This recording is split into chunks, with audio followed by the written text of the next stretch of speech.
चलिए भाई, let's continue with the next topic in the sequence titled as planning. इसके लिए एक कोट लिख लीजिए, और ये कोट बहुत इंपॉर्टेंट है। एग्जाम में जब क्वेश्चन आएगा तो इस कोट को जरूर पुट करिएगा, आपको मार्क्स थोड़े अच्छे मिल जाएंगे। Write the quote children. Planning के ऊपर एक कोट लिख लीजिए। Failing to plan is planning to fail. Got it?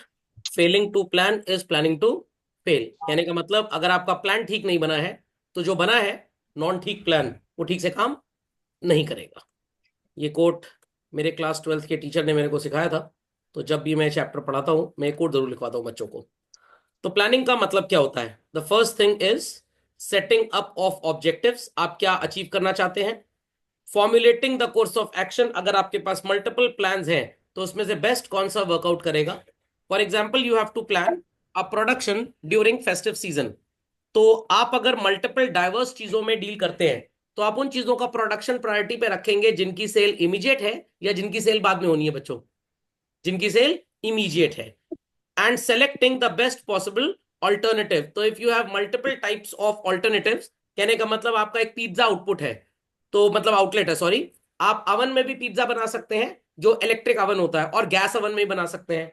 If you are thinking कि गैस अवन आपके लिए चीप होगा और इलेक्ट्रिक अवन यूज करना थोड़ा सा एक्सपेंसिव होगा, the speed the time taken to make a pizza is same, तो डेफिनेटली आप कौन सी वाली ऑल्टरनेटिव को अडॉप्ट करेंगे? द चीपर वन और the expensive one? The cheaper one. What it clear? तो ये SFS याद रखिएगा। ऑब्जेक्टिव सेट करिए, क्या अचीव करना चाहते हैं, अकॉर्डिंगली फॉर्मुलेट करिए पॉलिसी को, और जो भी आपके पास मल्टीपल प्लान्स है उसमें से आप बेस्ट वाला अडॉप्ट कर लेंगे। तो प्लानिंग की सिंपल कहानी सबको समझ में आ गई? प्लानिंग की सिंपल कहानी सबको समझ में आ गई?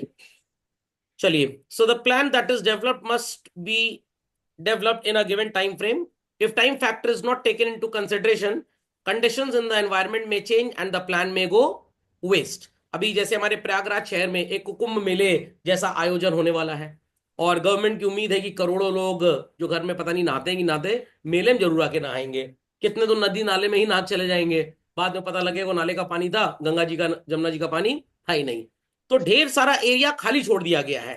क्यों खाली छोड़ दिया गया है? कि भीड़ अगर बढ़ेगी तो लोगों को उसी एरिया में नचाया जाएगा। तो इस तरह के कुछ लेटस से पैरेलल बैरिकेड्स बना दिए गए हैं। अब लोग यहां आ रहे हैं, ये स्टार्टिंग पॉइंट है और ये एंडिंग पॉइंट है। तो अब लोग इसी के अंदर ट्रैवल कैसे करेंगे? जब भीड़ ज्यादा होगी वो ऐसे आएंगे, फिर नाच के ऐसे जाएंगे, फिर ऐसे जाएंगे, फिर ऐसे जाएंगे, और फिर ऐसे यहाँ पे पहुंच जाएंगे। तो अल्टीमेटली ये स्नेकिंग डिवाइस, स्नेकिंग ब्रैकेट के अंदर जब उनको टहराते रहेंगे तो ढेर सारी भीड़ एक पर्टिकुलर जगह पे मैनेज हो पाएगी कम से कम। तो again this is all called as planning. खोपड़े में बात गई। और अगर ये प्लानिंग नहीं करेंगे तो स्टैम्पीड होगा, लोगों के ऊपर लोग चढ़े जाएंगे, और फिर 13 दिन बाद हलवा पूड़ी बढ़ता जाएगा। खोपड़े में बात गई, समझ में आ गया? तो टाइम के accordingly plan also keeps on changing. The next important planning chapter constitutes what is called as the steps basically. Mnemonics यहाँ पे लिखे हुए आपके पास भी होंगे, SDIES एंड IF।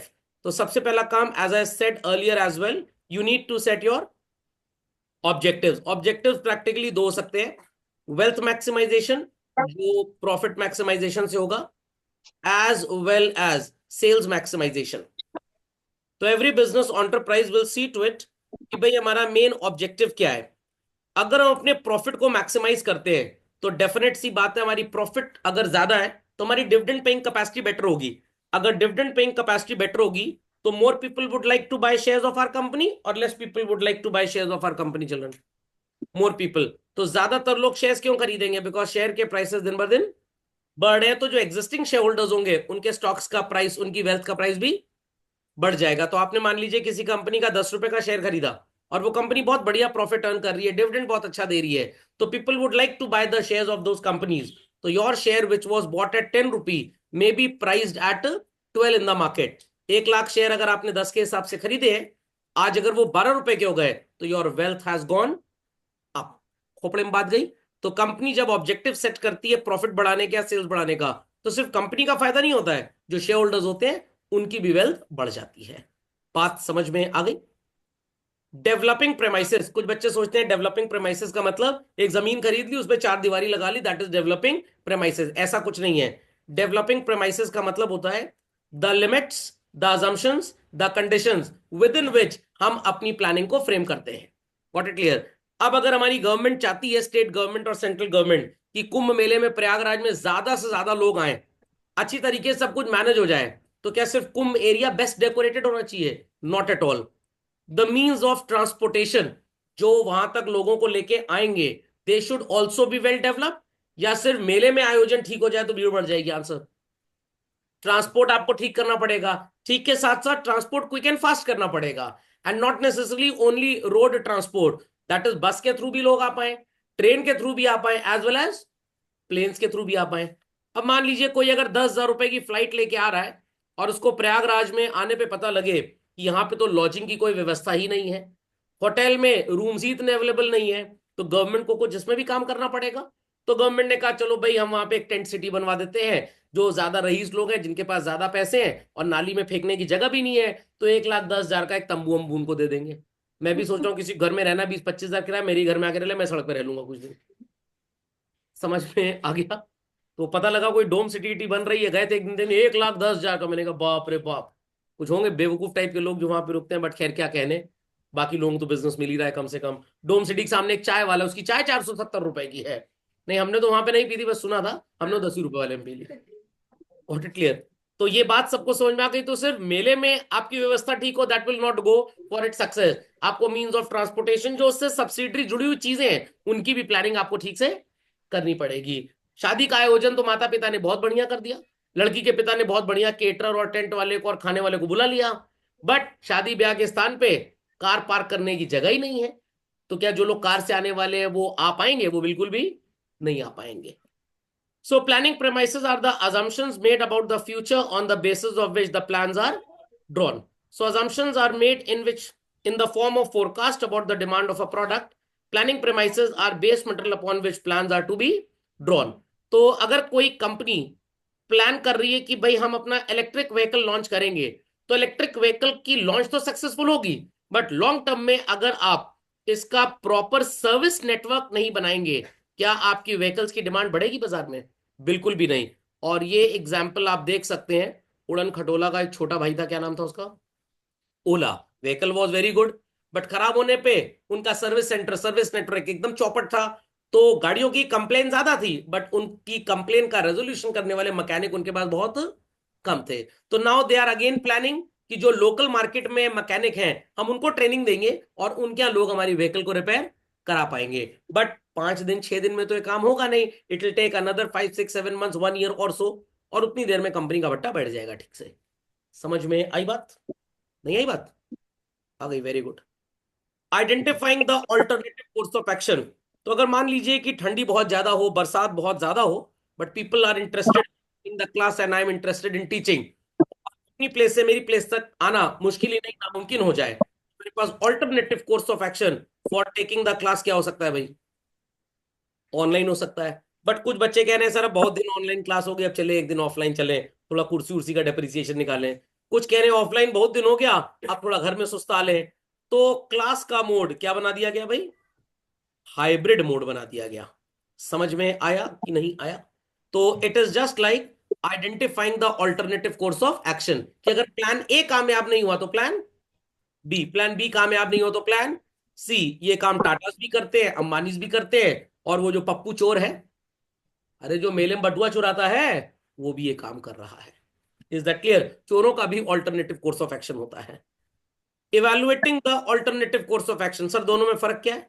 अगर आपके पास प्लान ए और प्लान बी है, प्लान ए काम नहीं करेगा तो आप बी को यूज करेंगे, बी काम नहीं करेगा तो ए। बट क्यों ए की जगह बी लेंगे? आपको उसकी कॉस्टिंग देखनी पड़ेगी। तो if you have 5 6 plans, you will see to it कि सब में कौन सा प्लान ऐसा है जिसमें रिस्क कम है और रिटर्न ज्यादा। तो identifying alternative course of action का क्या मतलब हुआ? Make multiple plan, full stop. I repeat, make multiple plan, full stop. अब कौन सा कब अडॉप्ट करना है, ये पॉइंट 3 नहीं बताएगा, कौन बताएगा? 0.4 बताएगा। Is that clear? तो आपने एक रेस्टोरेंट में अपनी बर्थडे पार्टी रखी, रेस्टोरेंट वाला कह रहा है हमारे पास 10 आइटम्स स्टार्टर्स के हैं, जो मेन्यू का प्राइस हमने कोट किया 10 में से कोई 4 ले लीजिए, कोई 4। तो भाई 10 जो है देवर ऑल्टरनेटिव कोर्स ऑफ एक्शन, अब उसमें से कोई 4 जो होंगे that is evaluating alternative course of action. तो दोनों में डिफरेंस क्लियर हो गया, देखने में एक जैसे लगते हैं। Logic understood well? Logic understood well? तो how many alternatives are available, ये पॉइंट 3 है। आप यूज कौन सा करेंगे किस समय पे, दैट इज पॉइंट नंबर 4। इस बात को याद रखिएगा। तो एग्जाम्पल यहां पे लिखा हुआ है, in financial plan the risk return is very common. Trade off मतलब आप इस्तेमाल किसको करेंगे? The more risky investment the higher the return. To evaluate such proposal detail calculation of earning, EPS, interest, tax, dividend are taken. अब मान लीजिए कि मैं एक छोटा सा एग्जांपल लेता हूं, रिलायंस इंडस्ट्रीज लिमिटेड को डिविडेंड डिक्लेयर करना है, कितने रुपए का? मान लीजिए ₹2 पर शेयर, आई रिपीट ₹2 पर शेयर। तो किसी के पास अगर इस कंपनी के 100 शेयर्स हैं तो कंपनी उसे कितना डिविडेंड देगी बच्चों? ₹200। किसी के पास 1000 शेयर्स हैं तो 2000। अब डिविडेंड कैसे दिया जाता है? कुछ कंपनीज डिविडेंड पे करती हैं कैश में, कुछ कंपनीज डिविडेंड पे करती हैं स्टॉक्स में, और कुछ कंपनी डिविडेंड पे करती हैं इन terms of goods and services. सबसे खतरनाक डिविडेंड कौन सा वाला होता है पता है आपको? कैश। क्योंकि होता क्या है कि कंपनी के पास है, पैसे चले जाते हैं। बट अगर कंपनी कहे हम आपको 3 चॉइसेस दे रहे हैं, हमसे ₹200 कैश ले लीजिए डिविडेंड, या हमसे 50-50 रुपए के 4 इक्विटी शेयर्स ले लीजिए आप, या आप ₹200 का रिलायंस का रिचार्ज करा लीजिए। रिलायंस इंडस्ट्रीज का सबसे ज्यादा एडवांटेज किसमें होगा बच्चों? रिचार्ज में, क्योंकि उनके पैसे उनके पास ही रहेंगे, और जो ₹200 का आपने रिचार्ज कराया उसके अंदर उनकी कॉस्ट और प्रॉफिट बोथ आर इंक्लूडेड। तो हो सकता है कि ₹200 का रिचार्ज आप तो 200 में करते हैं, बट उनकी कॉस्टिंग सिर्फ ₹150 है। तो डिविडेंड कहने को तो 200 का दिया, बट रियलिटी में 200 नहीं दिया। तो यहां पे ये 3 ऑल्टरनेटिव कोर्स ऑफ एक्शन है व्हाइल प्लानिंग फॉर डिविडेंड। तो बेस्ट डिविडेंड शेयर होल्डर के लिए होता है always to take it in cash, और कंपनी के लिए in terms of goods and services. जो उनका एक्स्ट्रा पाइल्ड अप स्टॉक है जो नहीं बिक रहा, वो डिविडेंड के बहाने निकल जाता है। समझ में आ गई बात? तो identifying alternative course of action, ये 3 हो गए। इवैल्यूएटिंग द ऑल्टरनेटिव, किसको बेस्ट अप्लाई करेंगे, फिर ये वाला हो जाएगा। ऐसे ही आप अगर एक शेयर होल्डर है, identifying the course of action, 3 तरह से डिविडेंड ले सकते हैं। इवैल्यूएटिंग द ऑल्टरनेटिव, आपके लिए बेस्ट क्या होगा? The answer is cash. तो शेयर होल्डर अपनी प्लानिंग करेगा, कंपनी अपनी प्लानिंग कर रही है। समझे इस बात को? समझ गए भाई? Selecting the best alternative involves scrutinizing and feasibility the consequence of each। अब देखिए तीसरी बात भी वही आ गई, identifying the alternative course of action. ये 3 तरीके हैं कंपनी जब डिविडेंड प्लान करेगी। कंपनी इवैल्यूएट कर रही है कि भैया अगर कैश दे दिया तो कैश पोजीशन कम हो जाएगी, क्रेडिटर को टाइम पे पैसा दे नहीं पाएंगे। बेस्ट है कि शेयर होल्डर या तो हमसे बोले कि भैया इतने का इक्विटी शेयर दे दो, तब भी पैसा देने की जरूरत नहीं। और सुपर बेस्ट क्या है भाई? गुड्स एंड सर्विसेज ले ले, हमारा जो एक्स्ट्रा पाइल्ड अप स्टॉक है पूरा का पूरा निकल जाएगा। तो कंपनी के पास ये 3 तरीके हैं identifying the alternative course of action. Evaluating कौन सा कंपनी इस समय दे, कंपनी कह रही है ये वाले में हमारा प्रॉफिट सबसे ज्यादा होगा, तो 5th point is to give goods and services. 4th point is इसमें कंपनी को डैमेज ज्यादा, इसमें उससे कम, और इसमें सबसे कम। एकदम क्रिस्टल क्लियर हो गया सब कुछ? एकदम क्रिस्टल क्लियर हो गया सब कुछ भाई? चलिए चलते हैं अगले पॉइंट पे। The 6th point that is implementing the plan. It means putting the plan into action. तो this is the step where other managerial functions, मतलब सर आपने पॉडस्कॉप पढ़ा होगा, planning, organising, directing, staffing, controlling, याद आ गया सबको? Also come into picture, this step would involve organizing for labor and purchase of machinery। अब कंपनी को किसी पर्टिकुलर चीज को प्रोड्यूस करना है, इनके पास 2 तरीके हैं, इधर यूज लेबर इंटेंसिव टेक्निक जिसमें लेबर का इस्तेमाल ज्यादा होगा और मशीन का कम, और use capital intensive technique, machine का इस्तेमाल ज्यादा और लेबर का इस्तेमाल कम। लॉन्ग रन में लेबर की कॉस्ट हमारी ज्यादा होगी और मशीन की कम। शॉर्ट रन में भाई मशीन की फिक्स्ड कॉस्ट बहुत ज्यादा पड़ेगी, बट लॉन्ग रन में मशीन से इतने ज्यादा गुड्स बन जाएंगे, ना मशीन ओवर टाइम मांगेगी, कुछ नहीं मांगेगी, तो आपकी कॉस्टिंग क्या होगी, कम होगी। तो अगर कंपनी को पता है कि हम जो प्रोडक्ट बनाने जा रहे हैं ये एक दिन, दो दिन, एक महीना, दो महीना नहीं बिकेगा, काफी साल तक बिक रहा रहेगा, तो कंपनी क्या करेगी, कैपिटल इंटेंसिव टेक्निक को यूज करेगी। बनारसी साड़ी का नाम सुना है? कैन इट बी प्रिपेयर्ड और manufactured using a machine? No, हाथ की कारीगरी की जरूरत है। तो वहां पे कौन सी टेक्निक काम करेगी, लेबर इंटेंसिव। लेबर का 90% यूज आप बोल सकते हैं, मशीन सिर्फ 10%। बट अगर हम बात करें शूज के केस में, तो कौन सी टेक्निक बेटर काम करेगी, मशीन। मशीन एक particular stitch particular pasting temperature पे करेगी, जिससे हमारी जो पेस्टिंग का कॉन्सेप्ट है जूते से वो बाहर नहीं आएगा। लेबर हो सकता है ठीक से स्टिच ना करे, ठीक से पेस्ट ना करे। तो कुछ चीजों पे machine is better, labour is bad, कुछ में labour is better, machine is bad. तो अलग अलग चीजों पे we'll apply different type of plans. Follow up action, follow up का मतलब क्या होता है, डेंटिस्ट के पास आप गए, उसने दांत में कुछ रिफिलिंग कर दी और बोला 15 दिन के बाद फिर आइएगा। फिर गए, ठोक पीट के चेक कर दिया, अब एक हफ्ते बाद फिर आना। फिर गए, अब 3 बार फीस लेनी है, 3 बार बुलाना पड़ेगा ना। तीसरी बार उसने कहा अब एकदम ठीक है, अब गन्ना ना खा सकते हो। और आप भी कलाकार, पहली बार गन्ना ही खा लिए, फिर दांत टूट गया, डॉक्टर बहुत खुश हो गया।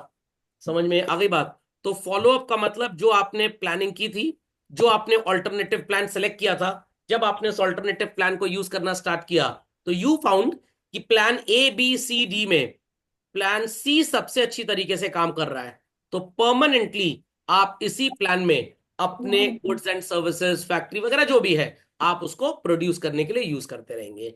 तो फॉलो अप का मतलब होता है keep checking again and again what was thought, what was considered as standardised is being converted into actual और नॉट। नहीं नहीं नहीं, फॉलो अप हर जगह काम आएगा, कंट्रोलिंग का पार्ट नहीं, डायरेक्टिंग का भी पार्ट है ये। Got it clear? ये बहुत जगह काम आएगा, ये थोड़ा किसी प्लानिंग में काम आएगा। मान लीजिए कि मारुति वालों ने डिसाइड किया कि भाई डीजल गाड़ी बड़ी महंगी पड़ती है, लोग इतनी डीजल गाड़ी मारुति की खरीदते ही नहीं है, तो हम सिर्फ पेट्रोल गाड़ी बनाएंगे एज वेल एज सीएनजी बनाएंगे। और गवर्नमेंट डीजल पे बैन भी लगा चुकी है काफी जगह प्राइवेट व्हीकल्स पे। तो मारुति ने कैलकुलेट किया कि हमारी जो कॉस्ट है डीजल व्हीकल की वो बहुत ज्यादा है, नॉर्मल पेट्रोल व्हीकल से कंपेयर करें 1 से 1.5 लाख रुपए ये महंगी आती भी है। तो मारुति ने सोचा कैसे लोगों को कन्विंस करे that petrol vehicle is always better than diesel vehicle. तो इन्होंने अपने पोर्टल पे एक कैलकुलेटर डाल दिया कि भाई आप बताइए आप कितनी व्हीकल ड्राइव करते हैं, तो आप पेट्रोल व्हीकल ड्राइव करते हैं तो आपकी कितनी कॉस्टिंग आएगी, और डीजल व्हीकल ड्राइव करते हैं तो कितनी कॉस्टिंग आएगी। और वहां पे इन्होंने बता दिया the cost difference is only 5% only.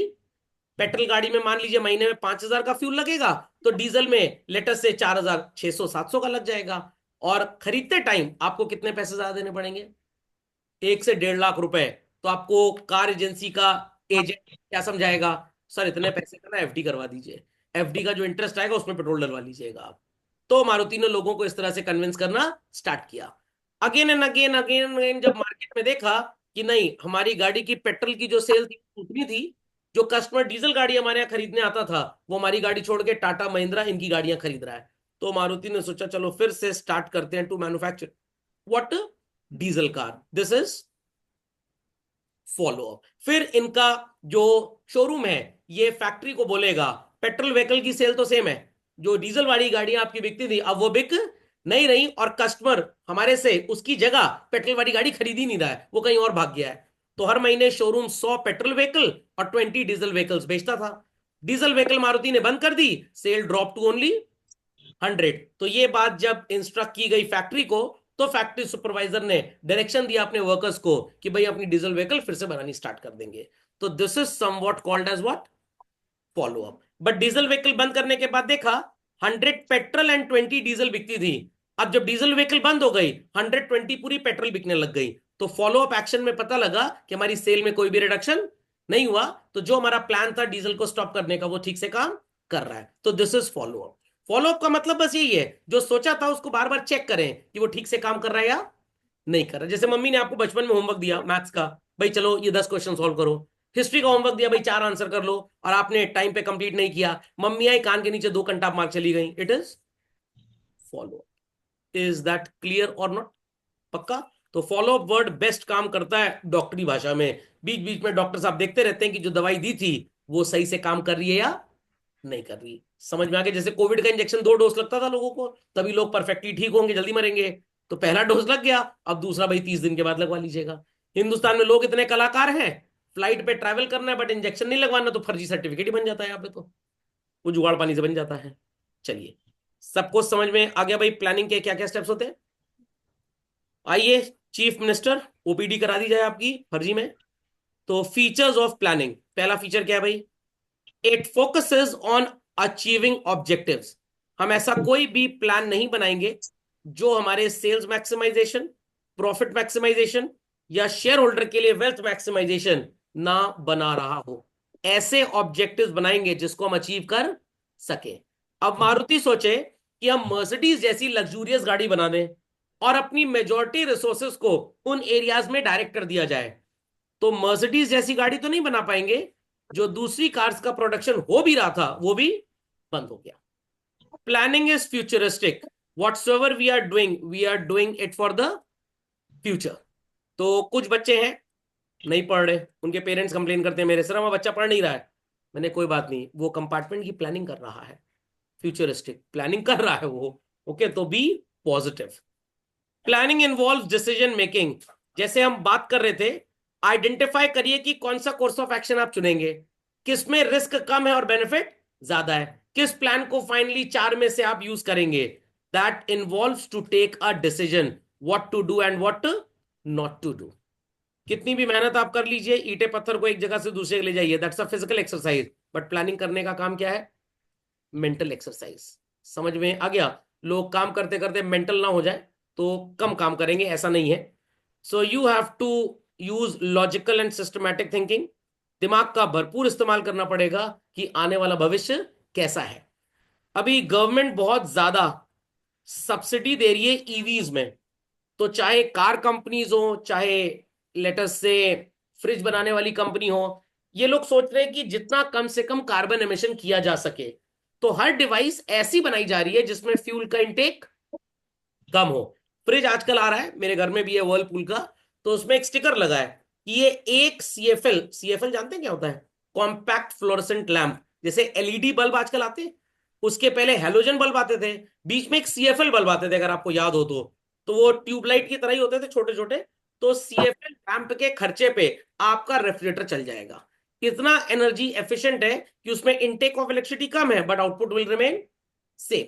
तो हर कंपनी इसी चीज पे फोकस कर रही है, और हो सकता है कि 10 साल बाद शायद एक रूल आ जाए कि आप पेट्रोल व्हीकल भी सड़क पे चला नहीं सकते, आपको सोलर व्हीकल चलानी पड़ेगी।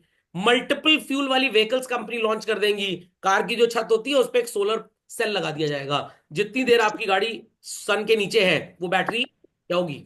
चार्ज हो जाएगी। और जब वो रोड पे चल रही है, अगर बैटरी का चार्ज कम हो गया, आप उस पे मोड पे स्विच कर दीजिए। कौन से मोड पे? सीएनजी। अब पता लगा सीएनजी मोड पे स्विच करना भूल गए, बैटरी का चार्ज खत्म हो गया, पीछे से ट्रक वाला भड़ाम से मार दिया, 13 दिन बाद घर में हलवा पूड़ी बढ़ गया 4 लोग के चक्कर में। तो ऐसा नहीं होगा, तो गाड़ी में ऑटोमेटिक सिस्टम लगा दिया जाएगा, जैसे ही व्हीकल में इलेक्ट्रिक चार्ज कम हो शिफ्ट हो जाए किस पे? सीएनजी पे। सर मान लीजिए सीएनजी भी खत्म हो रही है, तो वो गाड़ी में आजकल एडास सिस्टम आ रहा है ना, रोबोटिक सिस्टम आ रहा है, आप सो जाएंगे, झपकी लगेगी तो निपटेंगे नहीं, गाड़ी आराम से साइड में अपने आप को सेल्फ पार्क कर देगी, सो खर्राटा मारो कायदे से, एक उसमें खर्राटा सेंसर डाल देंगे। वो सिर्फ हिंदुस्तान में डाला जाएगा क्योंकि बाहर के लोग इतने खर्राटा नहीं लेते हैं। तो ये अगेन एक मेंटल एक्सरसाइज है कि भविष्य की गाड़ियां कैसी होंगी। तो 1980 में जब मेरी पैदावार हुई, तो क्या उस जमाने में कभी एडास जैसा किसी ने सोचा था? ये अभी 3 4 5 साल से आ रहा है, इसलिए क्योंकि लोग बड़े आलसी हो गए हैं। लोगों का बस चले तो टेस्ला जैसी गाड़ी में बैठ के आराम से कॉफी पिए और गाड़ी खुद से चलती रहे। गूगल कार्स है अमेरिका में, अभी उतना रोड पे वो नहीं चलती है, हिंदुस्तान में तो कभी अलाउ ही नहीं किया जाएगा उसको, क्योंकि यहाँ कोई भरोसा नहीं इंटरनेट कब कट जाए। पता लगा ढलान पे गाड़ी उतरी, इंटरनेट डिस्कनेक्ट हो गया, वो 2G रिचार्ज कराया तो लोगों ने 4G, 479 वाला प्लान, 6 GB प्लान खत्म हो गया, अब गाड़ी भेड़ दी आगे किसी को जाकर। तो ये गूगल कार्स वगैरह बहुत मुश्किल है इंडिया में अभी, बट आएंगी तो है भविष्य में। तो ये एडास सिस्टम वगैरह आज सोचा जा रहा है कि इसको और कैसे बेटर करें। अब एक्सीडेंट अगर कम होगा तो सबसे बड़ा एडवांटेज किस इंडस्ट्री का होगा बता सकते हैं? इंश्योरेंस। जब गाड़ियों के एक्सीडेंट कम होंगे तो उस पे इंश्योरेंस कंपनी को क्लेम भी कम देना पड़ेगा, जब क्लेम कम देना पड़ेगा तो प्रीमियम भी कम होगा। तो अभी तो ऐसा कुछ इंडिया में है नहीं, बट मोस्ट प्रॉब्ली ये 2 4 5 साल में आ जाएगा। तो पहले क्या होता था, इंश्योरेंस कंपनी में एक कॉन्सेप्ट था, आप कोई भी गाड़ी खरीदिए, किसी भी कलर की, किसी भी इंजन कैपेसिटी की, एक particular premium was decided. But अब इंश्योरेंस कंपनीज बच्चों डी टैरिफिंग के कॉन्सेप्ट पे काम करती हैं। Sir what is this de tariffing? ये कॉन्सेप्ट लगभग 2005 के आसपास इंडिया में आया। अगर आप एक रेड कलर की बीएमडब्ल्यू खरीद रहे हैं और आपकी उम्र लगभग 28-30 साल है, तो आपको प्रीमियम ज्यादा देना पड़ेगा। अगर व्हाइट या ब्लैक कलर की बीएमडब्ल्यू खरीद रहे हैं और उम्र 55 साल है, तो प्रीमियम कम देना पड़ेगा। ये कौन सी पागलपंती है सर? अरे लाल रंग की बीएमडब्ल्यू स्पोर्टी कलर 28 साल का नौजवान खरीद रहा है, ऑब्वियस सी बात है भगाएगा, तेज भगाएगा तो एक्सीडेंट करने के चांसेस भी ज्यादा होंगे, मरने की उम्मीद प्रोबेबिलिटी बढ़ जाएगी। सर उसका एक पोर्टल बनाते हैं, किसी को सुसाइड करना है तो इस बीएमडब्ल्यू सामने खड़े हो जाओ, बचने की जिम्मेदारी कम है। तो ऐसा कुछ जगहों पे एप्लीकेबल है। Earlier the system was this कि भाई कार खरीदी उसका इंश्योरेंस करा लीजिए, बट अब किलोमीटर के हिसाब से इंश्योरेंस होता है। 5,000 किलोमीटर आप चलाएंगे एक साल में गाड़ी, तो आपका प्रीमियम कम है। उसी गाड़ी को अगर आप 25,000 किलोमीटर चलाते हैं तो प्रीमियम ज्यादा है। आप policybazaar.com पे चेक करिएगा, यहाँ पे इंश्योरेंस कराते टाइम गाड़ी के मीटर की फोटो आपको ऐड करनी पड़ती है कि कितने मीटर की रीडिंग पे इंश्योरेंस स्टार्ट हुआ है। और मान लीजिए आपने 5,000 किलोमीटर का इंश्योरेंस एनुअली कराया, आपकी गाड़ी 5,000 किलोमीटर चल गई, आपने इंश्योरेंस कंपनी को नहीं बताया, 500 किलोमीटर और चले और एक्सीडेंट हो गया, तो इंश्योरेंस कंपनी अब क्लेम नहीं देगी। तो ये सारी चीजें क्यों की जा रही है? ताकि premium rate should go down और कंपनी को फायदा हो, एज वेल एज पब्लिक को भी फायदा हो। तो again it's a mental exercise. आने वाले समय में ये सब चीजें बहुत मायने रखेंगी। अभी 10 में से एक दो कंपनी इस तरह की पॉलिसीज देती हैं, सबके पास ये प्लान है भी नहीं। हाँ, रेड कलर का बीएमडब्ल्यू 55 साल का इंसान लेगा तो समझा जाएगा कि भाई ये कितनी तेज चला ही पाएगा, इसका तो जिगरा ही उतना मजबूत नहीं कि सब 90, 100, 85। क्या माना जाता है कि भाई आप रेड येलो स्पोर्टी कलर्स की कार अगर लेते हैं तो आप थोड़े आवारा टाइप के और आप तेज भगाएंगे इसको, ऐसा साइकोलॉजिकल रिसर्चेस से आया है। हाँ, नहीं तो जो उनके नॉर्म्स है बस उसके हिसाब से आप ले। हाँ ऐसा होता है। अरे पहले क्या होता था, लोग प्रॉपर्टी परचेज करते थे, तो अगर आपने मेल्स के नाम पे प्रॉपर्टी का रजिस्ट्रेशन कराया तो रजिस्ट्रेशन फीस वाज 8%। फीमेल के नाम पे अगर प्रॉपर्टी रजिस्टर हो रही है तो जो हमारी वो स्टैंप ड्यूटी लगती थी इट वाज 6%। बट ये खत्म हो गया, अब 7% स्टैंडर्ड हो गया है। और इट ऐसा होता है। तो जब आपकी गाड़ी में एडास है और इस तरह का काफी high profile computerize intelligent system लगा है जो एक्सीडेंट को कम करेगा, तो premium rates will be less. 6 airbag वाली गाड़ी जिसमें नुकसान के चांसेस आपके कम है, तो जो पर्सनल इंश्योरेंस होता है पॉलिसी के अंदर उसका प्रीमियम आप कम देंगे। बिना एयरबैग वाली गाड़ी है भैया, तुम तो भगवान से मिलने को आतुर हो एकदम, तो तुम्हारा प्रीमियम रेट हाई हो जाएगा। ओके, तो ये सब चीजें भी इंश्योरेंस कंपनीज प्लान करती है। तो just an example how planning is a mental exercise. Primary function बिना प्लानिंग के डायरेक्टिंग, स्टाफिंग, ऑर्गेनाइजिंग कुछ भी पॉसिबल है ही नहीं। समझ में आ गई भाई बात? ऑल परवेसिव मतलब वही पाकिस्तान के परवेज मुशर्रफ साहब? No, planning is applicable at all levels and in all departments. तो चाहे कुंभ मेले का ऑर्गेनाइजेशन हो, चाहे Election Commission of India election करवा रही हो, चाहे आपके स्कूल का एग्जाम हो, इट्स जस्ट लाइक बोर्ड का time table. Have you ever heard कि एग्जाम देने गए, पता लगा फिजिक्स के साथ इकोनॉमिक्स का पेपर है, किसी बच्चे ने दोनों सब्जेक्ट लिए तो ऐसे वीरू सहस्त्र बुद्धे की तरह लिख रहा है? नहीं, कभी ऐसा नहीं होता। हाँ, कभी कभी ऐसा हमने सुना है कि भाई बोर्ड का टाइम टेबल चेंज होके फिर से आया, कभी सब्जेक्ट क्लैश कर गया, या उधर नीट और आईटी जेई का पेपर क्लैश कर गया, एनडीए का पेपर क्लैश कर गया, तो बोर्ड चेंज करता है। बट 90% केसेस में प्लानिंग इतनी भयंकर होती है कि कोई भी पेपर कभी भी क्लैश नहीं करता। आईएससी काउंसिल तो स्पेशली होली के अगले दिन पेपर रखता ही रखता, उनकी प्लानिंग होती है। ओके, तो खोपड़े में बात गई भाई। प्लानिंग के फीचर्स और स्टेप्स दोनों समझ में आ गए सबको? कंटिन्यूस प्रोसेस तो सिंपल है, जैसे ही एक प्लान का एग्जीक्यूशन हो गया we start planning for the other. Holi का त्योहार खत्म हो गया, अब प्लान करना है कि भाई कैसे गर्मी के कपड़े बाजार में लाए जाए, क्योंकि अब गर्मी की शॉपिंग लोग स्टार्ट करेंगे। जैसी गर्मी की शॉपिंग स्टार्ट हो गई, फिर अगस्त में रक्षाबंधन का फेस्टिवल आने वाला है, तो फिर ये देखा जाता है भाई रक्षाबंधन पर लोग शॉपिंग करेंगे, चलो इनकी प्लानिंग स्टार्ट करो। तो गारमेंट इंडस्ट्री हो गई, फुटवेयर इंडस्ट्री हो गई, they keep on planning the things. Holi पे वो स्पेशल तरीके की टी शर्ट्स आती हैं, उसमें होली का स्टिकर और बुरा ना मानो होली है, अच्छा होली है, शुभ होली, शुभ लाभ, लाभ होली, ये सब आ जाता है कि नहीं? तो ये भी गारमेंट इंडस्ट्री की प्रैक्टिकली प्लानिंग है। वो चाउमीन वाले बाल आ जाते हैं बाजार में, कलरफुल बाल आ जाते हैं, जमादार लोग पहन के घूमते हैं उसको, याद आया? चलिए, कभी भी तबीयत खराब हो डॉक्टर सोडी के पास जाएं, सोडा पिला के सही कर देंगे आपको ये। प्रोवाइड्स डायरेक्शन, अगर आप प्लानिंग नहीं करेंगे तो कब क्या काम करना है क्या इसके बारे में किसी को भी बता पाएंगे? Absolutely not. अभी yesterday I had to send some study material to the students out station, और मैं गया रेलवे स्टेशन, तो वो कराना था, क्या बोलते हैं उसको भाई, अरे वो पार्सल जो होता है ना, स्पीड पोस्ट।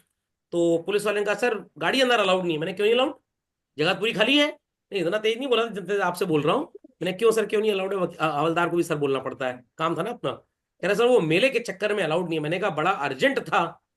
तो उसने कहा आप एक काम करिए, आप गाड़ी बगल में पार्क कर दीजिए। मैंने वहां चला, क्या नहीं हम देख रहे हैं, आप परेशान मत होइए। देखिए हवलदार को सर बोल दिया, कितना फायदा हो गया। मैंने कहा गाड़ी देखते रहना आराम से। तो फिर गए और पार्सल करा के चले आए।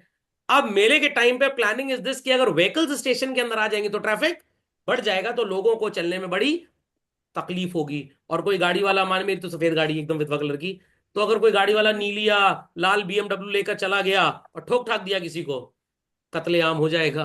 तो इन सब चीजों को अवॉइड करने के लिए ट्रैफिक मैनेज किया जाता है। Reduces the risk of uncertainty if things have been planned well. और आपने चेंजेस को एंटिसिपेट करने का एक बफर रखा था। सर एग्जांपल, मान लीजिए कि मेरी एक कंपनी है जो आइसक्रीम बनाती है, और दूर दूर तक हम आइसक्रीम को डिस्पैच करते हैं। क्या नॉर्मल ट्रक में आइसक्रीम को ट्रांसपोर्ट कर सकते हैं? No. For transportation of ice creams we have refrigerator trucks. वो मतलब फ्रिज उसके अंदर होता है, ताकि हमारी आइसक्रीम खराब ना हो। बट देन टू उसकी एक लिमिट है कि 10 दिन 12 दिन के अंदर ट्रांसपोर्टेशन शुड बी कंप्लीट। और अगर कंप्लीट नहीं हुआ और आइसक्रीम मेल्ट हो गई, तो उस लॉस को कैसे कवर करेंगे? जो आइसक्रीम मेल्ट नहीं हुई है उसमें इतना प्रॉफिट कमा लेंगे। हम मान के चलते हैं कि साल भर में 30% of the ice cream would be melted, और हमको ये लॉस तो झेलना ही झेलना है। इसको हम कुछ भी करके इंडियन एनवायरनमेंट में टेम्परेचर में कंट्रोल कर ही नहीं सकते। इस लॉस को अकाउंटिंग की टर्म्स में बोलते हैं व्हाट? Normal loss. कौन सा लॉस? नॉर्मल। तो अगर हमारी आइसक्रीम की कॉस्टिंग 50 रुपए आ रही है, तो हम मान के चलते हैं कि वो 65 रुपए है। 30% अपनी कॉस्ट को हम बढ़ा देंगे just to cover this. By chance अगर ऐसा नहीं हुआ और लॉस कम हुआ, तो हमारे प्रॉफिट्स बढ़ जाएंगे। उस प्रॉफिट के केस में, बढ़े हुए प्रॉफिट के केस में, हम डिविडेंड अनाउंस कर देंगे। समझ में आ गई बात? How to control uncertainty. चलिए, जिनको मेरी बातें सुनाई नहीं पड़ रही है वो कान और खोल लें, सुनाई पड़ जाएगा तो जवाब देंगे। If you have planned well, who is suppose to do what? क्या रेपिटेशन होगा किसी भी काम का? नो। तो हमारे घर में हमारे पापा ने एक प्लानिंग की थी कि भाई एक टाइम पे सास और बहू में से किचन में एक ही आदमी जाएगा, नहीं तो दो दो बार नमक ऐड हो गया, पता लगा सब्जी में। घर वालों को सांप समझ रखा है, जहरीली सब्जी खिलाते हैं। समझ में आ गया? तो अगर एक इंसान की ड्यूटी एक टाइम पे लगा दी, तो नमक डबल ऐड नहीं होगा, टेस्ट तो खराब होगा ही होगा। एक्स्ट्रा नमक यूज करने से क्या होगा? कॉस्ट बढ़ जाएगी, जिससे परिवार में कमाई जो होगी थोड़ी सी, हाँ सर 2 रुपए के नमक से ही सारी कमाई कम हो जाएगी। अरे एक एग्जाम्पल है, मतलब तो ओवरलैपिंग नहीं होगा। समझ गए इस बात को? Promotes innovative ideas. If we plan well, हम इनोवेशन ला सकते हैं अपनी हरकतों में। तो अगर आपने ठीक से प्लानिंग नहीं की है, तो इनोवेशन भी उसके अंदर नहीं आएगा। So it is the most challenging activity for the management as it guides all future actions leading to growth and prosperity of the business. तो अभी जो सीजन चल रहा है वो विंटर सीजन है। आने वाले टाइम में 15-16 मार्च के बाद गर्मी प्रैक्टिकली स्टार्ट हो जाएगी। By February mid, all the garment companies have to ensure कि मार्केट तक उनका फिनिश्ड प्रोडक्ट पहुंच जाए, या अप्रैल में पहुंचे बच्चों, पहुंच जाए। फरवरी तक पहुंचेगा तो लोग मार्च में अप्रैल में शॉपिंग करेंगे, और मई जून में उसको पहनेंगे। फिर बरसात का सीजन आ जाएगा, तो क्या कोई हाफ स्लीव शर्ट खरीदने जाएगा? नो, अपनी पुरानी फुल स्लीव शर्ट से काम चला लेगा। Is that clear? तो फरवरी तक अगर सामान पहुंचाना है, और 1 महीने का टाइम अगर ट्रांसपोर्टेशन में लगेगा, तो transportation has to start when children? January. तो सितंबर से लेकर दिसंबर तक ये सारी कपड़ा बनाने वाली जो फैक्ट्रीज हैं बच्चों, यहां पे समर गारमेंट्स की मैन्युफैक्चरिंग स्टार्ट हो जाती है। लॉजिक समझ में आ गया? Facilitates decision making. Planning facilitates decision making by making a choice among the, याद आया ऊपर हमने स्टेप्स में लिखा था, ऑल्टरनेटिव कोर्स ऑफ एक्शन। तो अगर भाई आपने मल्टीपल टाइप ऑफ प्लान्स पे कभी बातें सोची ही नहीं है, मल्टीपल रूट्स है ही नहीं, कंपनी को टारगेट मिला कि भाई आपको फ्लाईओवर बनाना है, फ्लाईओवर आप बनाएंगे जिस रोड पे उसी के ऊपर बनाएंगे ना। ऐसा तो है नहीं कि आसमान में स्टारलिंक स्पेस स्टेशन पे या स्पेस एक्स में बन रहा है अपना, क्या कहते हैं, फ्लाईओवर, और नीचे आके उसको चिपका देंगे। Nothing like that. तो एक ऑल्टरनेटिव रास्ता लोगों के ट्रैवल करने को देना पड़ेगा, नहीं तो ट्रैफिक का सो कॉल्ड बहुत ज्यादा पाइलिंग अप हो जाएगा, एक्सीडेंट बढ़ेगा। तो अगर आपने प्लानिंग ही ना की होती तो क्या आप डिसीजन ले सकते थे what is to be done and what is not to be done. Establishes standard for controlling. अब बच्चे कहेंगे सर दूसरे चैप्टर का यहाँ पे चलाया। हमने प्लान किया कि हमारे पास 400 यूनिट्स पर मंथ का आउटपुट होगा। How many units? 400। और 6 महीने बाद वी चेक्ड कि हमारा आउटपुट कितना है। पता लगा कि हमने आउटपुट कर दिया 4000 यूनिट्स का। दिमाग की बत्ती जलाएं मेंटोस खाए बगैर और जवाब दें। पर मंथ प्लान कितना किया हमने? 400। तो 6 महीने में कितना आउटपुट होना चाहिए भाई? 2400। बट आउटपुट हो कितना रहा है? तो वी हैव प्रोड्यूस्ड एक्सेस और शॉर्ट और ऑप्टिमम। एक्सेस, तो एक्सेस प्रोड्यूस्ड करने के केस में रॉ मटेरियल की कॉस्ट बढ़ गई, लेबर को आपने ज्यादा सैलरी दे दी, इवन आपकी स्टोरेज कॉस्ट भी बढ़ जाएगी। तो you require more working capital और ऑप्टिमम वर्किंग कैपिटल और लेस वर्किंग कैपिटल। मोर वर्किंग कैपिटल, ज्यादा वर्किंग कैपिटल अगर आपके बिजनेस में आ गया तो इससे आपकी इंटरेस्ट कॉस्ट भी क्या होगी, जो आपने उधार लिया है वो भी बढ़ जाएगी। Should we do this? तो 6 महीना बहुत ज्यादा पीरियड होता है। हम हर 1 महीने के बाद चेक करेंगे कि हमारा आउटपुट कितना है। तो अगर हर महीने चेक किया होता तो हो सकता है पहले महीने ही पता लग गया होता कि हमने 650 यूनिट्स प्रोड्यूस कर दी इंस्टेड ऑफ प्लान्ड 400। तो 250 यूनिट के एक्सेस स्टॉक को खपाना आसान है। क्या 1600 यूनिट के एक्सेस स्टॉक को खपाना आसान है? Absolutely not. तो इट्स जस्ट लाइक दैट, जैसे ही खांसी जुकाम लगे तुरंत चले जाए डॉक्टर के पास। हो सकता है वो नॉर्मल खांसी नहीं थी, क्या था? ट्यूबरकुलोसिस। खोपड़े में बात गई, खोपड़े में बात गई भाई। चलिए, सो यहाँ पे एक टेक्स्ट लिखा हुआ है, comparison of actual performance with the standard help to identify deviation. ये चीज आपने कंट्रोलिंग में पढ़नी है। तो यहाँ पे आप पूछेंगे सर कंट्रोलिंग और प्लानिंग में डिफरेंस क्या होता है? प्लानिंग में तो ढेर सारी चीजें हैं, उसका सिर्फ एक पार्ट जो है दैट कवर्स कंट्रोलिंग। तो प्लानिंग और कंट्रोलिंग में ज्यादा ब्रॉड क्या है भाई? Planning is much broader. What are the limitations? RSDTC2। Planning leads to rigidity. अगर आपका प्लान फ्लेक्सिबल नहीं है तो हो सकता है आपको पता है कि मेरे को लॉस हो रहा है, बट प्लान आपने ऐसा बना दिया कि अगर आप इसको स्टॉप कर देंगे तो लॉस कहीं ज्यादा हो जाएगा। I take an example of limited edition cars. Company ने प्लान किया कि हम 20,000 यूनिट्स बनाएंगे and we'll call that as limited edition. 4000 unit बेचने के बाद आपको कस्टमर ही नहीं मिल रहा है। अब अगर आपने लिमिटेड एडिशन कारों को बनाना रोक दिया तो जो इसका रॉ मटेरियल आप खरीद के बैठे हैं it will all go waste. Is that clear? और अगर आपने इनको प्रोड्यूस कर दिया और ये मार्केट में बिकेंगे नहीं, then too it is again called as waste. तो आपकी प्लानिंग कहीं ना कहीं फॉल्टी थी। तो सर क्या करना चाहिए कंपनीज को लिमिटेड एडिशन प्रोडक्ट्स के केस में? आप अपने कॉम्पिटिटर को चेक करिए कि वो क्या लिमिटेड एडिशन क्वांटिटी या मार्केट में कोई कमोडिटी लेके आ रहा है। इफ यस, तो कितनी यूनिट्स का प्लान किया उन्होंने? You plan accordingly. सुनाई पड़ गई बात? प्लानिंग में not work in a dynamic environment. Why? भाई प्लान तो एक पर्टिकुलर टाइम, एक पर्टिकुलर पॉइंट ऑफ डिसीजन के हिसाब से बनता है। बट अगर आपका बिजनेस एनवायरमेंट बड़ा डायनेमिक है, क्या वहां पे प्लान काम करेगा? बिल्कुल नहीं। आपने एलॉन मस्क साहब का नाम सुना है? सुना होगा। अभी टाटा टेलीकॉम, स्टारलिंक और भूल से ना लेना, हमारी बुकलेट है ना अकाउंटेंसी की, TSG, उसी से प्रभावित होकर TSB बन गया है। Tata telecommunication, Starlink and Bharat Sanchar Nigam limited, इन्होंने ज्वाइंट वेंचर कर लिया है। अभी शायद 23 जनवरी से या पता नहीं उसके बाद इनकी लॉन्चिंग है। अभी कुछ लोगों ने PIL फाइल की थी कोर्ट में। ये जियो वाले कह रहे हैं भाई मिनिमम प्लान 158 रुपए का है, 20 दिन का। 1 महीने का 184 रुपए का है। 4 GB इंटरनेट मिलेगा, नहीं चाहिए 4 GB इंटरनेट। हमारे पास वो वाला फोन है टुक टुक करने वाला, बुमरो बुमरो वाला नहीं, जिसमें सिर्फ कीपैड वाला फोन होता है। क्या उसमें 4G 3G इंटरनेट काम करता है? उसमें कोई भी जी काम नहीं करता, समझ गए जी?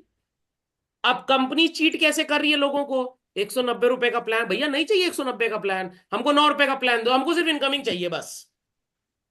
तो लोगों ने जियो के ऊपर PIL फाइल किया था, मेरे को कल ही परसों बात पता लगी। वो लोग कहते थे कि 99 रुपए का रिचार्ज कराइए और साल भर की जियो मेंबरशिप मिलेगी। किस बात की मेंबरशिप है? तुम्हारा ऐप इंस्टॉल करके उसमें वो ब्लिंक ब्लिंक गुब्बारा उड़ते हो देखने की। तो कोर्ट ने बोला कि भाई आपको एक रिचार्ज करने के बाद कम से कम इनकमिंग वैलिडिटी 1 साल की देनी पड़ेगी। आउटगोइंग के लिए person will make a call.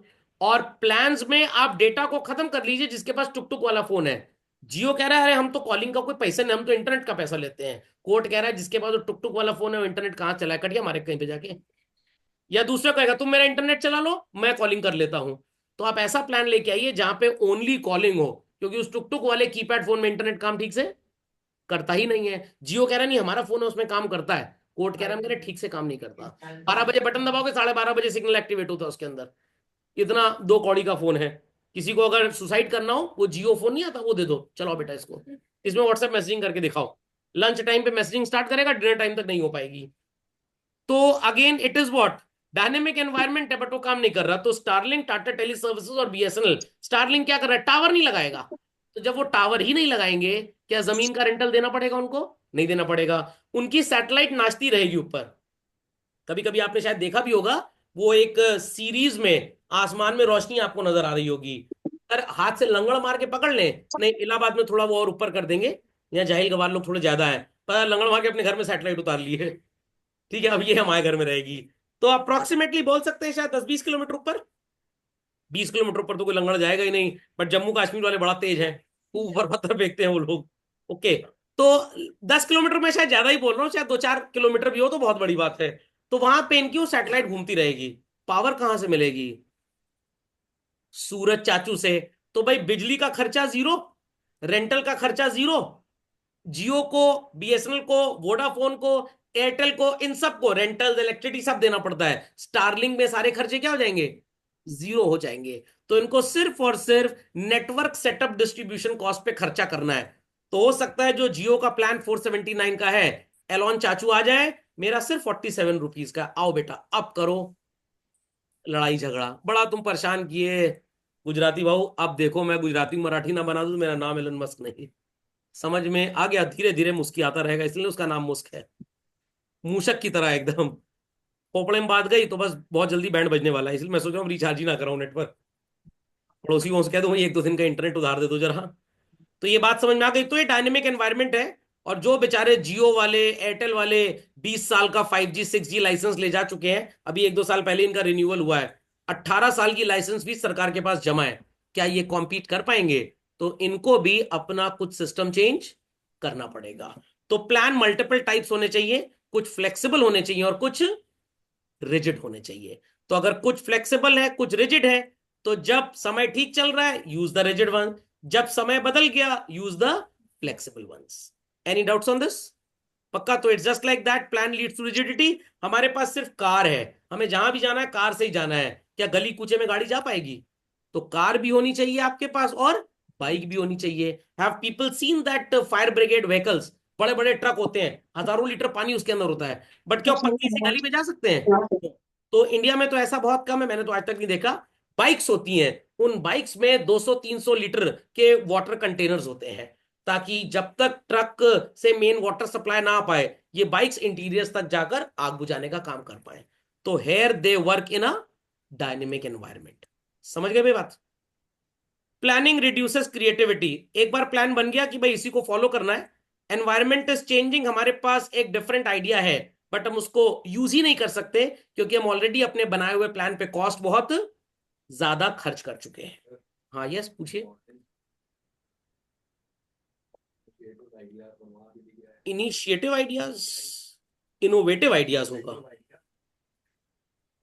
हाँ, तो यहां पे क्या लिखा है, जब प्लान बन रहा है तो हर इंसान अपना अपना इनोवेशन लेके आएगा, मेरे पास ये नहीं है आपके पास ये नहीं है, ठीक है। एक बार जब प्लान बन गया, हम उसके बाद फर्दर इनोवेशन नहीं करेंगे, क्योंकि अगर किया तो further innovation will lead to more cost. That's why it is said कि अगर क्रिएटिविटी है भी तो हम उसको एग्जीक्यूट या अप्लाई नहीं कर सकते। तो ये जो पॉइंट है, promotes innovative ideas during the process of making the plan है, ये जो पॉइंट है limitation, it is after the plan is executed you can not adopt any change to that. एक बार कंपनी ने डिसाइड कर लिया कि भाई हमारी कार का डिजाइन ये होगा, अब कंपनी ने तो बहुत रिसर्च किया था और ये था कि भाई कार के डिजाइन की मार्केट एक्सेप्टेबिलिटी 95% से ऊपर होगी, मार्केट सर्वे से पता लग गया। बट जब बाजार में कार लॉन्च की गई, 15% से ज्यादा कस्टमर रियलिटी में उसको पसंद कर ही नहीं रहे हैं। अब कंपनी ने तो उसके अकॉर्डिंगली रॉ मटेरियल खरीद लिया है, उसके अकॉर्डिंगली कार के सारे पार्ट्स खरीद लिए गए हैं कि भाई 2 लाख गाड़ियों का प्रोडक्शन होना है। क्या कंपनी चेंज कर सकती है? तो अब हम चाह के भी अपनी क्रिएटिविटी एड ऑन नहीं कर सकते उसके अंदर, अब हमको इसी के साथ चलना पड़ेगा। बात समझ में आई? तो सर काम कैसे होगा? मार्केटिंग और सेल्स के एफर्ट को इंप्रूव करना पड़ेगा आपको। सुनाई पड़ गई बात? मालविया जी समझ गए? कंफ्यूजन क्लियर हो गया? चलिए, good to see people ask questions. खोपड़े में बात गई भाई। जैसे एप्पल ने लैपटॉप्स बनाए और एप्पल ने 2 तरह की चिप्स लगाई, एक इंटेल प्रोसेसर और एक इसमें एप्पल का अपना ए बायोनिक प्रोसेसर जो उनका होता है। ये जो इंटेल वाले होते हैं थोड़े सस्ते होते हैं, और ये जो एप्पल वाले होते हैं इसमें actually M1 M2 M3 processor लगते हैं। तो जिस एप्पल के लैपटॉप में M1 M2 M3 चलेगा वो थोड़े से महंगे होते हैं, और इंटेल वाले थोड़े से सस्ते। जो आप मैकबुक बोलते हैं ना, वो ये वाली होती है, ये प्रैक्टिकली मैकबुक नहीं होती है। तो इंटेल वाला प्रोसेसर जिसमें लगा है उसमें माइक्रोसॉफ्ट विंडोज काम कर जाएगा, MS ऑफिस के सारे सॉफ्टवेयर काम कर जाएंगे। बट ये जो M1 M2 M3 है, इसमें एक जुगाड़ से विंडोज सेटअप होता है, इसको बोलते हैं वो बूट करके कुछ होता है, उसमें विंडोज ऑपरेटिंग सिस्टम इंस्टॉल हो जाएगा तब चलेगा, बाय डिफॉल्ट नहीं चलेगा। सर एप्पल के मोबाइल में एंड्रॉइड डलवा लें क्या? अभी इतना जुगाड़ चाइना वालों ने नहीं बनाया है। तो एप्पल ने बोला कि भाई हिंदुस्तान जैसी कंट्री में लोग हमें चाहते तो हैं बट उनकी औकात नहीं है, तो इंटेल बेस्ड बेचो यहां पे, और जहां पे लोग हमारी प्राइस पे कर सकते हैं वहां पे मैकबुक्स बेचेंगे हम। खोपड़े में बात गई? तो एक बार अगर हमने डिसाइड कर लिया we'll sell only MacBooks, but India में बड़ा महंगा पड़ रहा है, क्या ये प्रोसेसर को इंटेल कर सकते हैं उसमें? क्योंकि उसका मदरबोर्ड सब कुछ उसके हिसाब से ही प्रोग्राम्ड है। तो here it is said that it restricts creativity. Okay. और सस्ते देशों में इंटेल, महंगे देशों में MacBook, it is called as promotes innovative ideas. समझ में आ गई बात?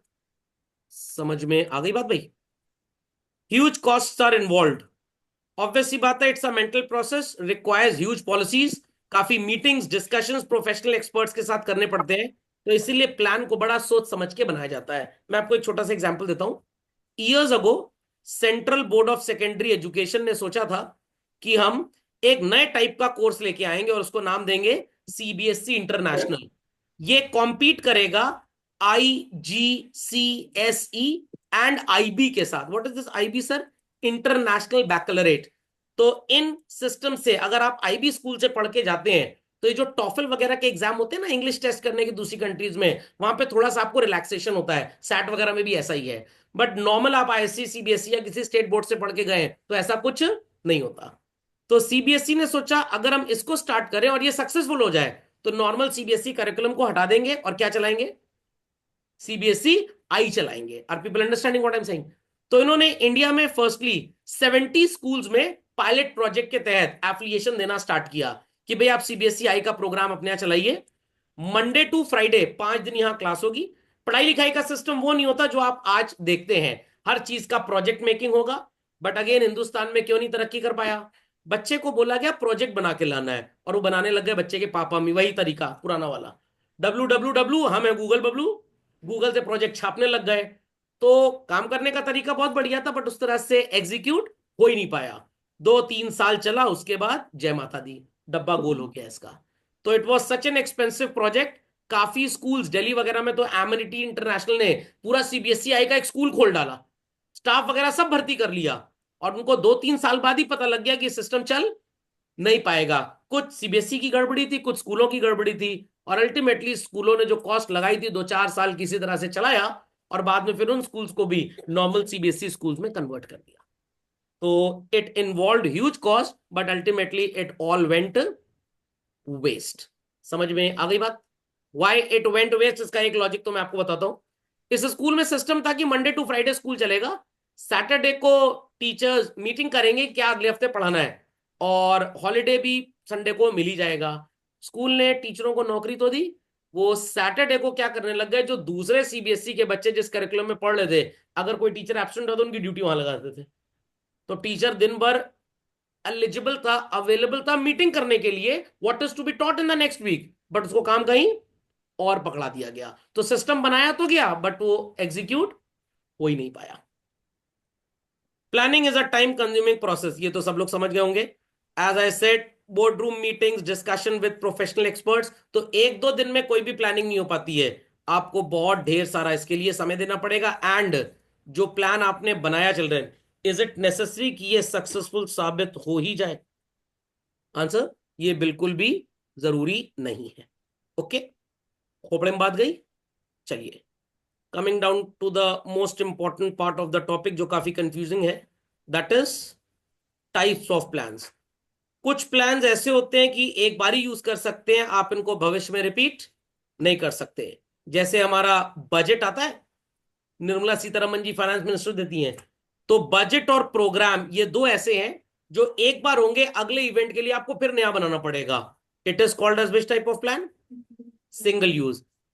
कुछ ऐसे होते हैं एक बार बन गए, हमेशा काम करते रहेंगे। अब ये कौन कौन से हैं? Policy, procedure, methods and rules. तो याद रखिएगा, सिंगल यूज में दो हैं। कौन से दो हैं बच्चों? BP, is that clear? और स्टैंडिंग प्लान में चार हैं, पीपीएमआर। मिस्टर पीपी बोल सकते हैं आप, मिस्टर पीपी। समझ में आ गया? तो चलिए एक एक करके इन सबको समझ लेते हैं। Objective, I repeat, the first one is what it clear? अब सर ये ऑब्जेक्टिव क्या है अल्टीमेटली, फिर स्ट्रैटेजी क्या है, उसके बाद रूल क्या है, देन मेथड क्या है, पॉलिसी क्या है, प्रोसीजर क्या है, एंड बजट एंड प्रोग्राम क्या है। अब यहां पे कुछ गायब है, इसलिए हम यहां से इसको बेटर पढ़ेंगे। तो सिंगल यूज और स्टैंडिंग प्लान का डिफरेंस समझ में आ गया? Once made used again and again क्या बोलेंगे? स्टैंडिंग। हर नए इवेंट के लिए अलग बनेगा, इट इज सिंगल यूज। याद रखेंगे? पक्का? तो अपनी अकल का प्रयोग करके बताइए, ऑब्जेक्टिव किस में आएगा बच्चों? सिंगल यूज में आएगा कि स्टैंडिंग प्लान में आएगा? ये स्टैंडिंग में आएगा, बट अगर हमारा स्पेसिफिक कोई शॉर्ट टर्म ऑब्जेक्टिव है तो वो किस में आ जाएगा? Single use. अभी जैसे हमारे प्रयागराज सिटी में कुंभ मेला है, टेंट सिटी बनाई जा रही है, ऑब्जेक्टिव है कि ज्यादा से ज्यादा लोगों को जो कॉस्ट में अफोर्ड कर पाए लिविंग, उनको बेस्ट एमिनिटीज दी जाए। तो ये सिंगल यूज प्लान है, जीवन भर काम करेगा, ये सिंगल यूज है। तो ऑब्जेक्टिव अगर शॉर्ट टर्म है तो कौन सा हो गया? Single use. मीडियम या लॉन्ग टर्म है तो स्टैंडिंग। तो इसको जरा याद रखिएगा आप लोग। Is that clear? चलिए, सो हमें अपनी सेल्स को 10% बढ़ाना है, तो this is called as what? Objective. अब ध्यान से सुनिएगा, सेल को 10% बढ़ाना है। एज अ रिजल्ट हमने अपने एम्प्लॉय से बोला कि आपको महीने में जो 4 छुट्टी मिलती थी अब सिर्फ 2 मिलेगी, अगले 3 साल तक यही होगा। It is a policy, it is a policy. तो ऑब्जेक्ट को अकम्प्लिश करने के लिए we need to apply a change in policy. Difference समझ में आ गया ऑब्जेक्टिव और पॉलिसी का? एम्प्लॉय से बोला जाएगा कि भाई आप क्रेडिट सेल को ज्यादा से ज्यादा प्रमोट करें जिससे हमारी सेल बढ़ जाए। तो objective to increase the sale could be fulfilled only when we have more and more credit sale. तो ऑब्जेक्टिव को अकम्प्लिश करने के लिए we need to adopt some procedure. तो प्रोसीजर और ऑब्जेक्टिव में बात समझ में आ गई? तो ऑब्जेक्टिव का मतलब हुआ end result. What? End result. तो इस पॉइंट को जरूर मार्क कर लीजिए, बड़ा इंपॉर्टेंट पॉइंट है। The term objective ultimately refers to what? End point. सबको समझ में आ गया? सबको समझ में आ गया? तो accomplishment of what we finally wish to do is known as an objective. जैसे मैं एक छोटा सा एग्जांपल लेता हूं, आपका ऑब्जेक्टिव है अच्छे मार्क्स बोर्ड एग्जाम में स्कोर करना। इसके लिए आपने पॉलिसी बनाई कि अगले 2 महीने तक हम किसी से मुलाकात नहीं करेंगे, मोबाइल फोन जैसी तुच्छ डिवाइस को गटर के अंदर फेंक देंगे जाकर। तो पॉलिसी आपने बना ली।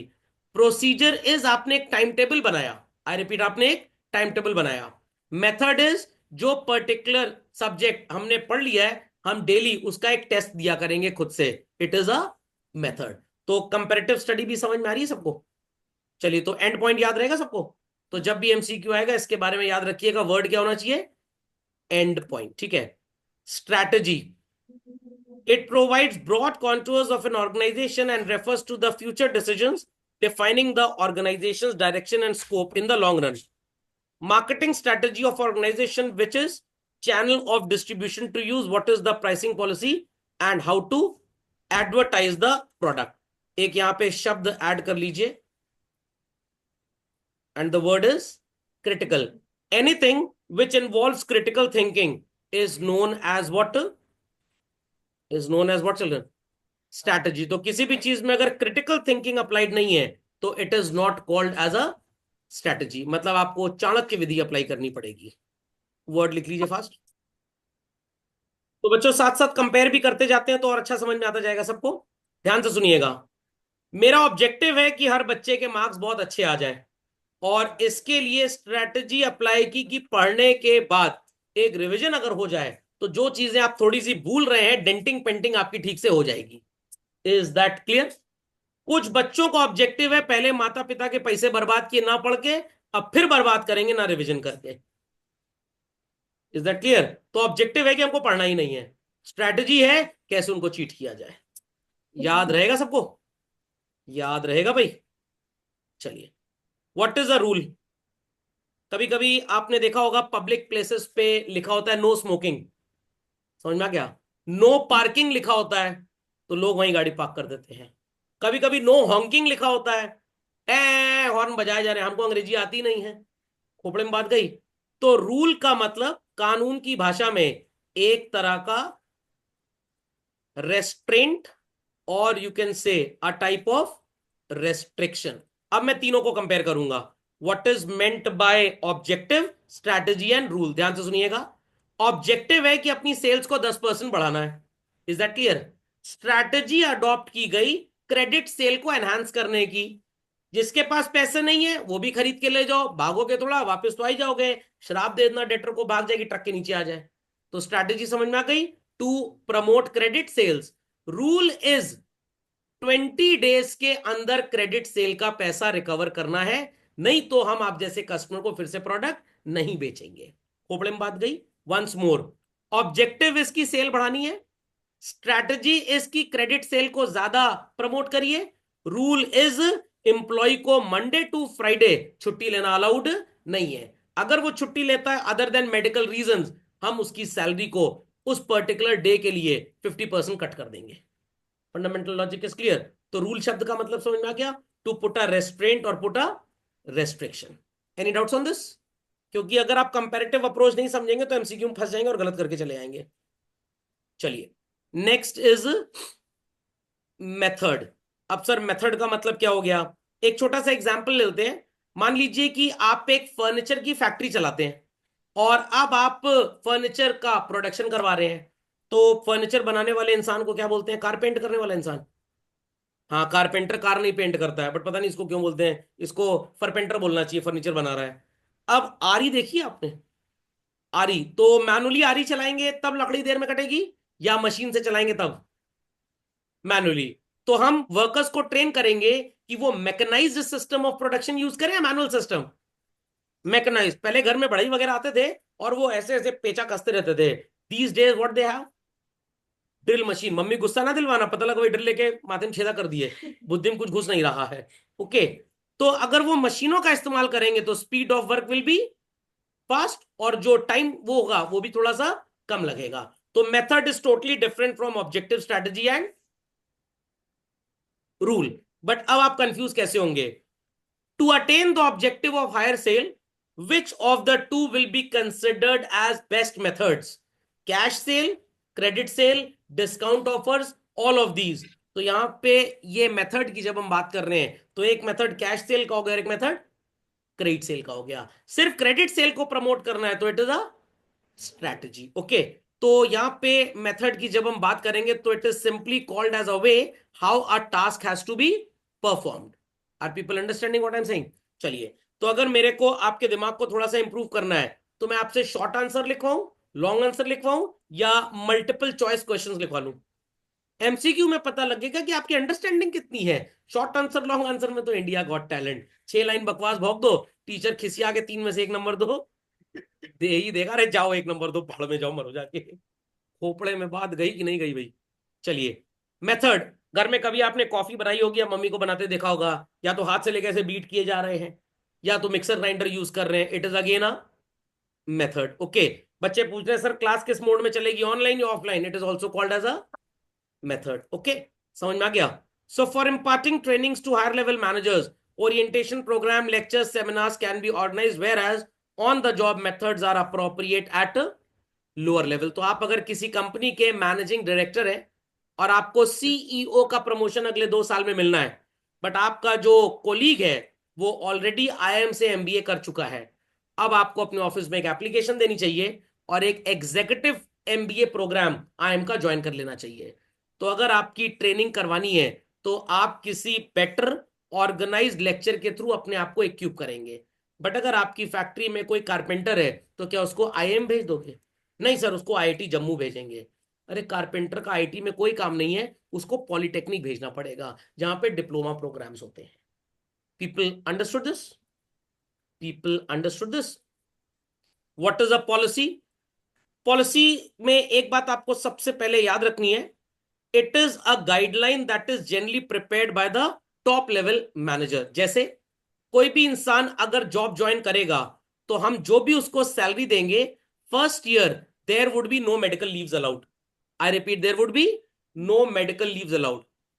फर्स्ट ईयर के बाद हम उस एम्प्लॉय को medical leave, study leave, casual leave, ये लीव देंगे तो ऑफिस कब आएगा वो? अरे मतलब once in a blue moon होगा, हमेशा थोड़ा लीव मिली जाएगी। ये सारे प्रोविजन उसको मिल जाएंगे। तो it is called as what? Policy. अभी आए, यस क्या हुआ?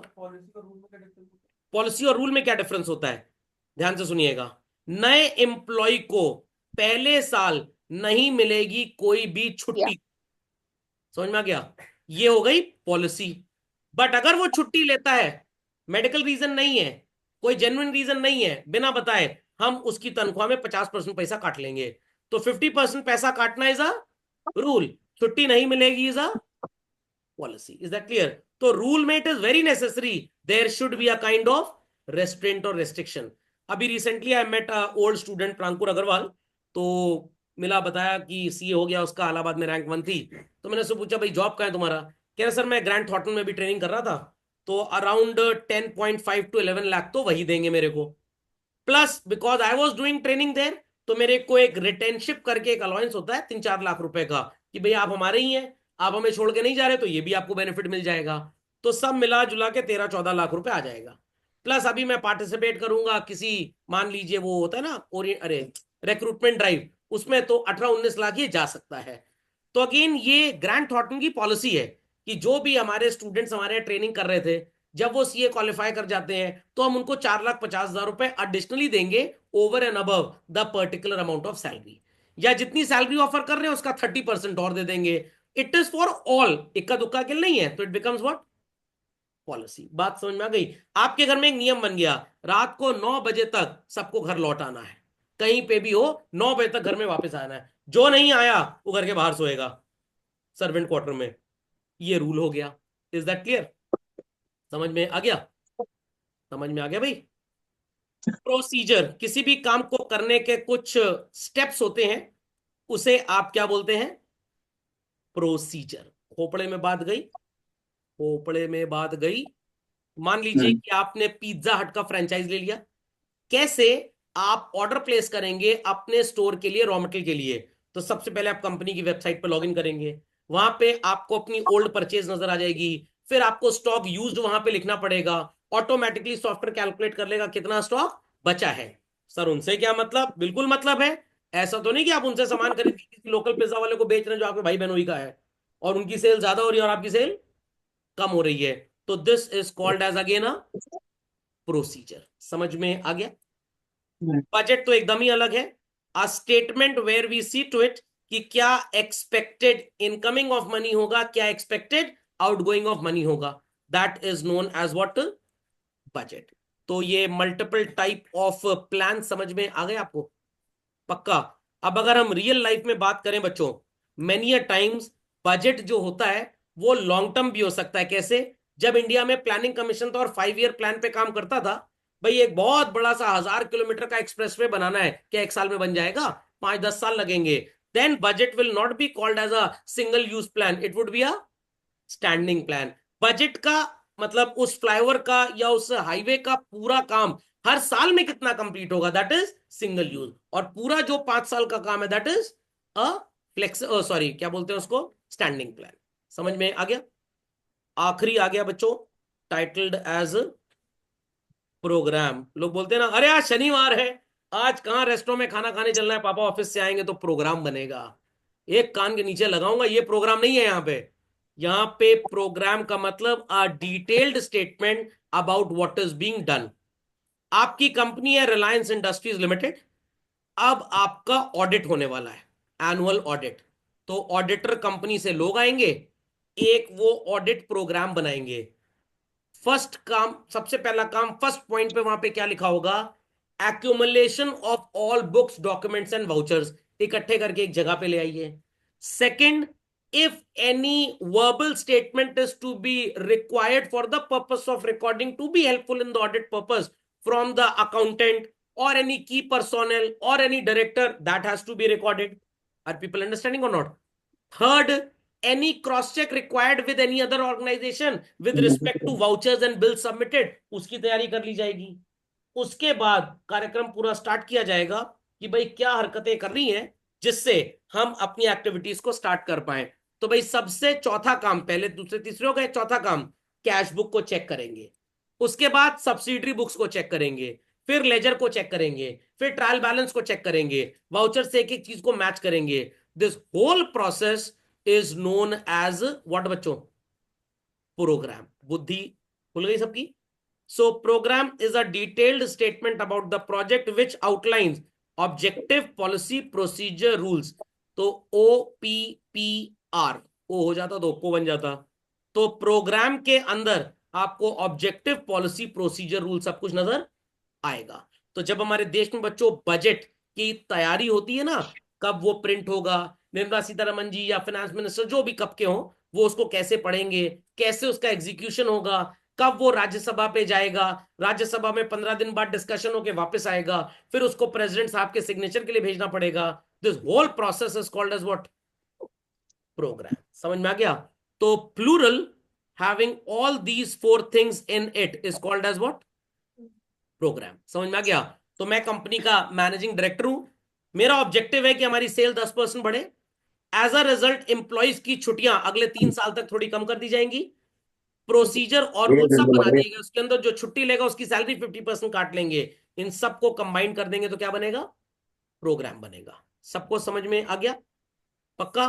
तो प्रोग्राम में क्या क्या आपको नहीं नजर आया? क्या बजट नजर आया? वो नहीं नजर आया इसके अंदर। रूल नजर आ रहा है, पॉलिसी नजर आ रहा है, प्रोसीजर नजर आ रहा है, ऑब्जेक्टिव नजर आ रहा है, क्या स्ट्रैटेजी नजर आ रही है? नो। तो प्रोग्राम के अंदर स्ट्रैटेजी भी नहीं है एज वेल एज, और क्या नहीं है? मेथड भी नहीं है, और क्या नहीं है? बताइए बताइए बताइए।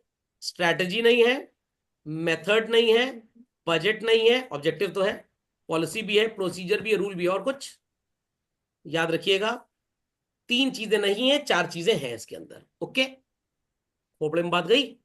चलिए, तो इसी के साथ आपका प्लानिंग टॉपिक होता है पूरी तरह से समाप्त।